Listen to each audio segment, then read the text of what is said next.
बड़ी तीज या कजरी तीज की कहानी। एक साहूकार था, उसकी स्त्री बहुत पतिव्रता थी। साहूकार का एक वैश्या से संबंध था। पापों के फल से उस साहूकार के कोढ़ हो गया, तब भी उसने वैश्या को जाना नहीं छोड़ा। जब वह जाने में असमर्थ हो गया, तब वह अपनी पत्नी को कहता, मुझे वैश्या के ले चल।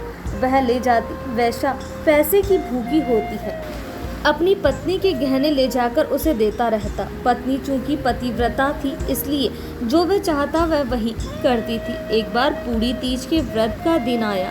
वह दिन भर की भूखी थी और साहूकार ने उसे कहा, मुझे वैश्या के ले चल। वह ले गई।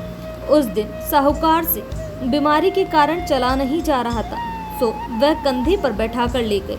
उससे साहूकार ने कहा, मैं लौट कर आऊँ तब की तुम यहीं खड़ी रहना। उस दिन वह वैश्या देवयोग से जरोके में से देख रही थी। उसने साहूकार से पूछा, क्या वह तुम्हारी नौकरानी है जो तुम्हें कंधे पर बैठा कर लाई है? साहूकार ने कहा कि नहीं, वो मेरी पत्नी है। यह सुनकर वैश्या का मन दुख से भर गया।